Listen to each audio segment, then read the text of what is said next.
FT-28, this is Fort Lauderdale. Do you read me? FT-28 to Fort Lauderdale, do you have a fix yet? 5th of December, 1945, when a group of 5 aircraft mysteriously disappeared.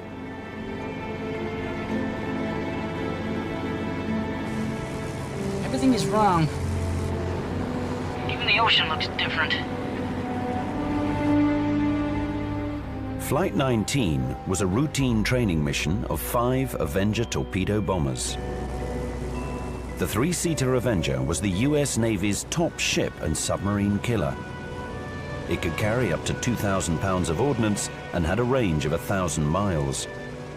The Avenger was robust and reliable. The doomed Flight 19 left Fort Lauderdale at 2:10 on a clear winter's afternoon. 4 hours after they took off, they vanished into thin air. Fearing the worst, a naval air search rescue plane took off into the darkening skies. 20 minutes later, at 7:47 p.m., the rescue plane also disappeared. After a massive search, no wreckage was found. And nothing was ever heard from them again. December 5th, 1945, 2 p.m. 5 Navy Avenger bombers leave Fort Lauderdale, Florida, on a routine training mission. The pilots and crew are all experienced airmen.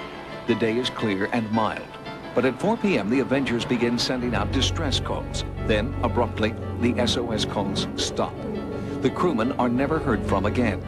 This missing squadron, known as Flight 19, becomes one of the greatest air mysteries of all time.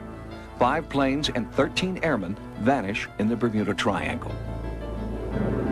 Did a sudden change in weather cause the disappearance of Flight 19? Did they run into a bizarre geomagnetic force field? Or was it pilot error? But pilot error in all 5 planes at the same time?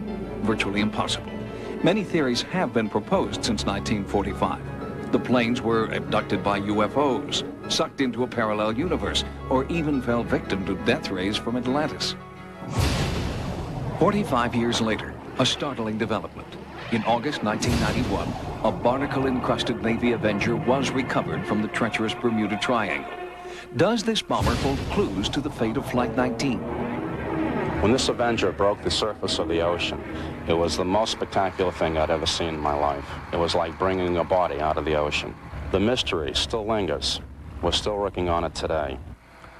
A group called Project 19 is dedicated to solving the mystery. But retrieving the Navy plane also means they must work in the deadly Bermuda Triangle. There are forces out there. There is a sense of energy about you all the time. You don't know what's going to happen out there. And as the recovery team works to determine if this Avenger was part of Flight 19, other sailors and pilots who dared to venture into the Bermuda Triangle continue to be plagued by the frightening phenomenon.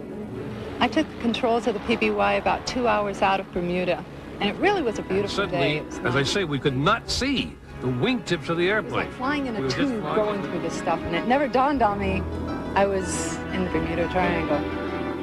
On June 11th, 1986, Martin Caden and his wife Dee Dee were part of a flight commemorating the history of a PBY flying boat called the Catalina.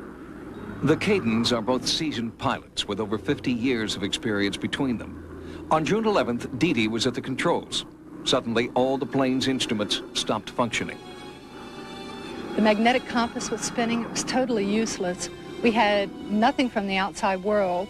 We were in limbo. We believe there was a tremendous electromagnetic effect. We don't know for sure, but we had $2 million worth of the world's finest electronic instruments just completely crap out on us.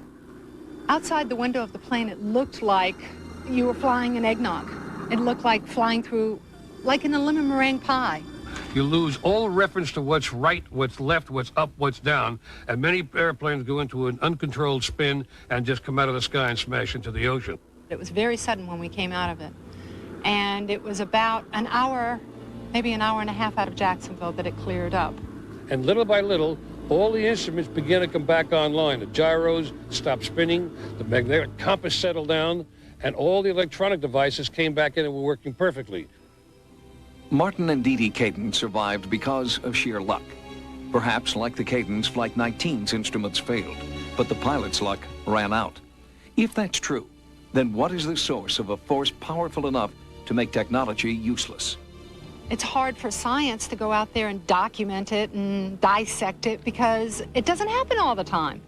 But boy, once you experience it, you have a lot of respect for it. It's dangerous.